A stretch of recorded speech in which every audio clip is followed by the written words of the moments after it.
And welcome back to the hottest marriage show in this room. It's I, John D. N.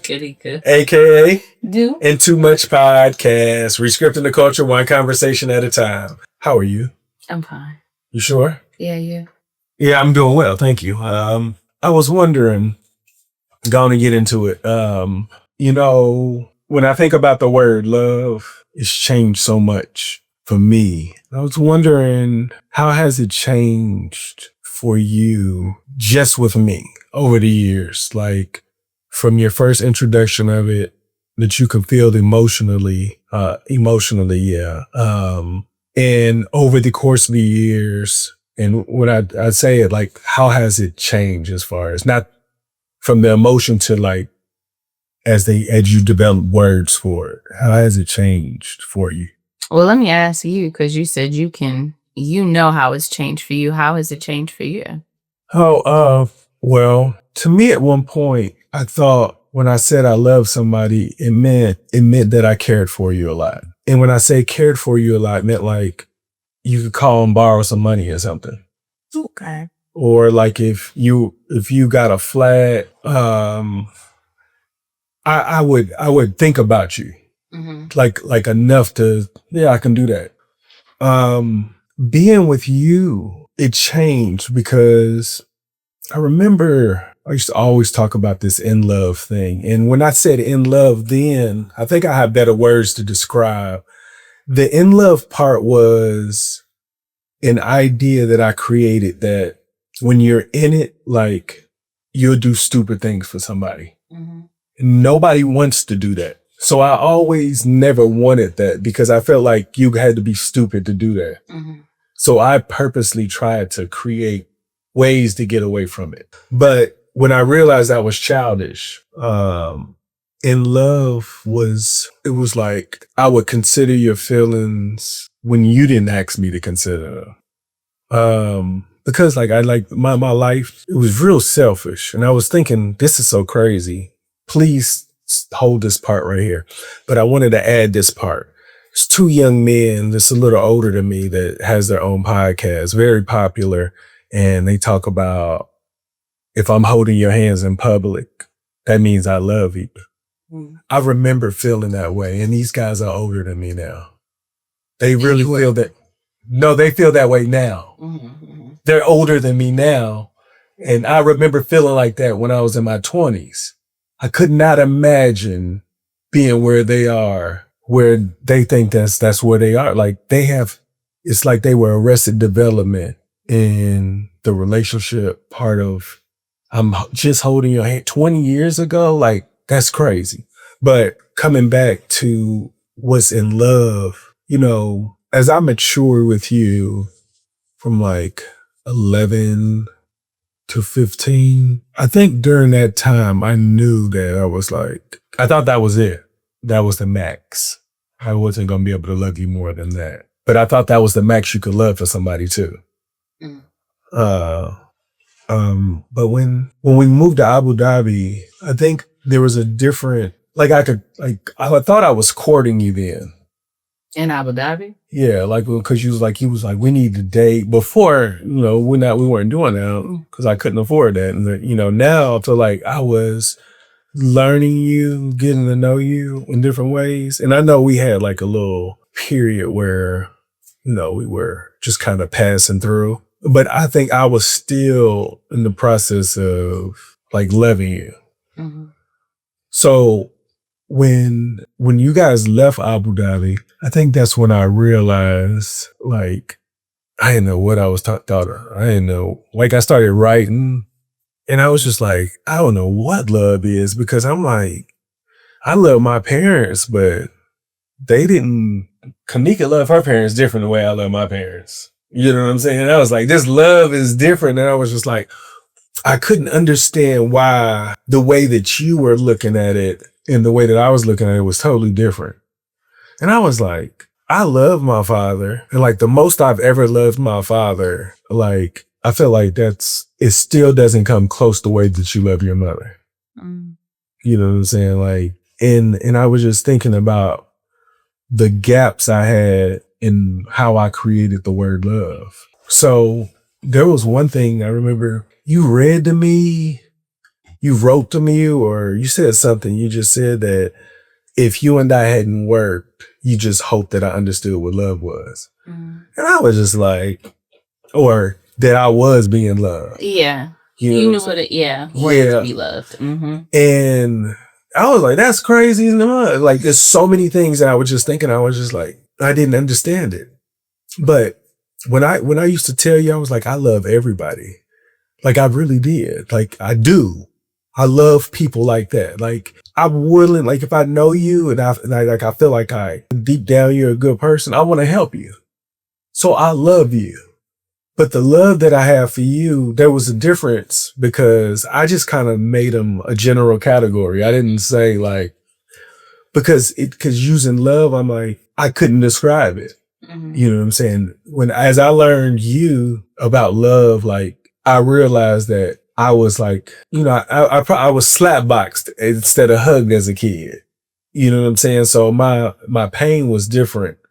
And when you were like the hug, remember we had conversations about me being hugged and like, yeah, didn't have any real meaning behind hugs. Yeah. Like I mean, I understand now, but I didn't grow up with where like if I'm sad or I'm crying, somebody comes give me a hug and I'm like, what you touching me for? You know what I'm saying? Like in my mind, like I'm be all right. But I had so many gaps and it's still the same thing, but the love that I have for you is like, I can say now, there are things that for you from the very beginning that I wouldn't have done for anybody, that I didn't do for anybody. You know what I'm saying? Like, I was like, it wouldn't even consider, you know what I'm saying? Like, but I didn't know how to say like, girl, like this is different. Like, I wouldn't even consider this, like, in certain situations or whatnot. Like, but the way you hear love is just like, it is this word that's going to universally cover. And he was like, hold up, we are not under the same umbrella. Absolutely not. Don't be telling me you love me. Tell them I need a different word. Yeah, that's what I'm saying. But I didn't realize, and I realize a lot of people don't know what it means either. They only know what they think it means. It does mean that to them, but that doesn't mean the person that they're in a relationship that they weigh the same amount. Mm-hmm. And that weight is different. Oh yeah, it is. Yeah, I didn't understand that then. But now I'm like, I look at the things like I love my friends too. Yeah. I don't love them like I love y'all. Right. There's nowhere near it. Right. But my behaviors don't reflect like my family's in competition with my friends anymore either too. So like the word looks a little different. Yeah, I guess yes. There was a clear understanding.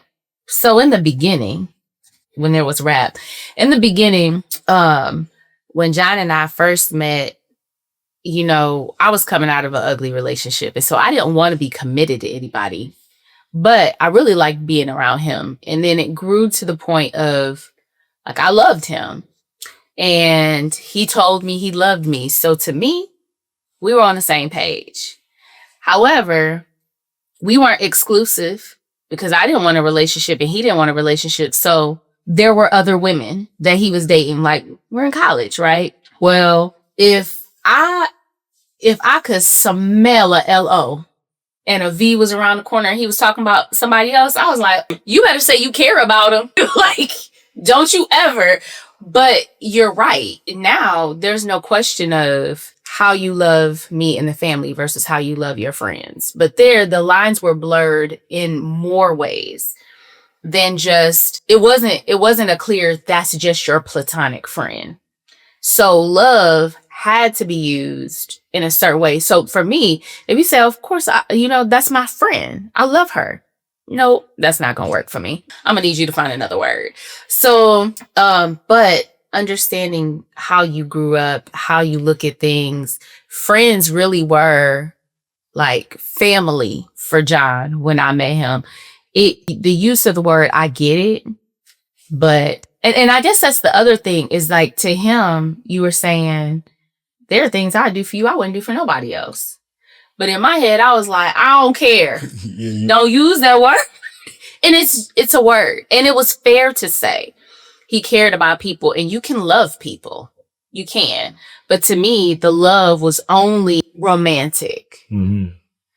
And so, yeah, you couldn't say that to me. That's when our relationship really started to change, because in the beginning it was like we would hang out, we would, engage in some fun things or whatever. And he had even told me about other people he was dating. I didn't have a problem with that initially. Things change. Everybody gets into something and they think that we all looking at it the same way. And then feelings come in and then the expectation changes. And so all of a sudden it was like, I noticed he wasn't telling me about them anymore. And he was keeping things a little bit closer, to the chest. And then that made me feel like, oh, so now you can't tell me everything. So it must be some real scared stuff going on. Oh, it was like cheating on me and we weren't even together. But to me, I think, to the point of what you said before, my idea of love it's always been very different and very intense and intentional in one way. Mm-hmm. And so you coming in here with this broad range love, that was not something I enjoyed. It wasn't. And I didn't do it to hurt you or anything. It was just, in my mind, though, I had no idea people didn't look at it the way that I looked. Yeah, I really thought how he saw the world. Everybody else did. You be looking like, I'm missing out. The regulars don't think that way. The regulars. See, I'm irregular. Irregularly shaped. The way that it all came down to it was a lot of the way that you saw the world was interesting. A lot of the ways that John saw the world, he challenged people because they would push back and be like, that's not how it goes. And then John would be like, yes, it is. And then John would legit think that everybody thought like him. And I mean, well, if they didn't give me any new information, I felt like we're probably similar. We're thinking the same way then. Yeah. And then, but when they didn't, and you would like argue them down into submission, or at least to not want to even talk to him about it anymore. So then they might be like, all right, John, I wonder if I automatically thought, like, did I think better, or I think like I have to kind of circle back to that topic because they quit? Was it like I taught them, or did they just tap out and I need to come back and hit this hard? I was horrible. Oh my gosh, I was so childish on finding new information. Oh my God. Like one time, have we said this before? One time I was at church and John sent me a text message. You might have called me or sent me a text message. And he was like, okay, I'm arguing with somebody about, you remember in the Bible, you told me this happened, this story. And I was like, yeah. And he was like, I'm arguing with somebody about, I said, John, you don't even firsthand, like you haven't read it. And yeah, well, I know what you said. So I'm arguing right now. So what is that scripture again? Just so he could go back into this argument. Well, see, at that time in my life, I was trying to figure out why people was defending Jesus in that capacity and they didn't know the word like that. I was like, y'all can't be out here telling this information and you don't. Oh, that is not how that goes. But he was like, you can't use it against me. And I was like, that is not how it goes. So I needed you to tell me. I was like, you will not be defending Jesus and you don't know the word. No. That's how deep he used to go into arguing. Because I wanted to grow too. I was like, man, if Jesus can make you argue and you don't know the background on it, that's something. But yeah, you can find information anywhere. That just shows you how he was really willing to go down. I was. Not anymore though. Not anymore. Oh, okay. Yeah, I just want to share information and hopefully plant the seed. So I guess for me, love is different now. I feel like I'm more realistic about the expectations of what love is. It's not, everything isn't black and white. Things are gray. You're dealing with someone who has a completely different definition of what it looks like to love, to be loved, to define love. And I had to be more flexible in my idea of how love was given to me and how when I gave love, how it was received, because everybody doesn't perceive things the same way. Like when he was talking about hugging, to me, like, if I'm sad or sometimes if I'm just tired and I want to hug, it means something to me. John, you might have said this in other episodes. initially when he was younger, the only time he really hugged his dad was after he got disciplined. And his dad was like, give me a hug. So after I got a whooping, it ain't no after I got disciplined. After I got getting yelled at. Yeah. So to him, he associated hugs with like, okay, like, you know what I mean? But with me, it's a whole, like, I want to be embraced and held. And like, I really take it as a source of comfort. That didn't mean anything to him. And it was weird later on when I found out and I was talking to you about it, you were like, yeah, but it doesn't mean that, like when he's crying, like he said, if he was crying and I went to go hug him, it was like I was holding him, but he was thinking in his head, like, why are you doing this? And so the comfort I was hoping to give him. I mean, it was different now. I'm saying in the beginning, it was like, heck, and so to me, I felt like, so the love I thought I was giving, it wasn't being received the way that I thought. And when he expressed that that was how he felt about it, I was hurt because I'm like, shoot, I was really I was giving some of my best work. Right. But I couldn't be mad that he didn't feel like it really meant much of anything because it didn't mean much of anything to him. Even if it meant something to me, and it really wasn't about me. The whole point was to comfort him. So in the way I gave love, it wasn't received the way I thought or the way I wanted. But I had to learn that that's okay, because that's your history. That's your interpretation of it. And so all of those things really, the romanticized idea of love and how love looked to me, it had to look to you. That has definitely changed. I think not so much doing it right anymore or loving me the way, like you love me the best way you can interpret how I want to be loved. I won't deny that. But it's not always going to look the way that I used to think it was supposed to. Now I don't think I really have an expectation of how it's supposed to look. I think now I've incorporated how I've defined love and how you give it. And kind of, I think Iyama, one time she said, you don't have the right to tell somebody how to love you. You experience how they love and then you decide if that's something that you want to participate in. And so I feel that way. I really looked at how I saw love. And I remember I used to, when he said, what did you say? I wrote something to you about, even if we don't work, I want you to just know what it feels like to really be loved. I used to write some of the sappiest. Look, when these letters just come through, there's some of them in a bag downstairs. And when I read it, I said I was delusional. I know exactly why you were looking at me crazy. Over the top. Do you hear me? And so, but I literally felt that way. When I was saying it, I probably seemed like I needed to be put away somewhere. The way I wrote, I was like, Kanika, Jesus. But I really, really felt like that was how I was going to love him. And by the time I was done with him, it didn't matter how he had experienced love in his life. He was going to love just like that. He was going to feel great. And it was just going to be wonderful. And no, it's not. Because guess what? He is his own person with his own history. And he comes and he loves the best way that he can. It's my job to love the best way that I can. And we just hope that the other person enjoys being loved that way.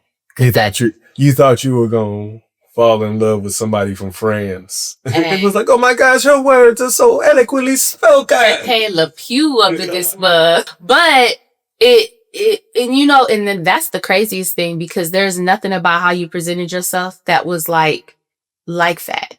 But in my head, I was like, I'm going to love him into submission to the point where, and that's a downfall of women. Sometimes we feel like we can love you into loving us the way we want to be loved. It's not like that.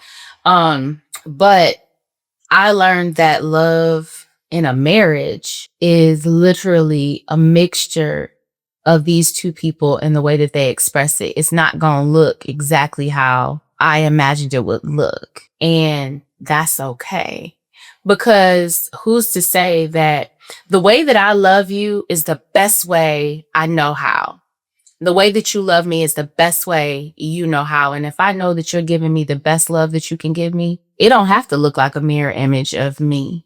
And knowing that it's coming from you and it's the best you can give, and you're genuinely like, it's not like, look, this is the best I can give you, this ham sandwich. It's like, I gave you Grey Poupon on this ham sandwich, so I'm giving you the best I got. I toasted the bread. I toasted the bread. It's lettuce and onions and tomatoes on it. No, it's like, not, this is the best. This is what I'm willing to give. It's like, this is the best I could absolutely do. And coming in, I didn't think that wasn't how I saw love.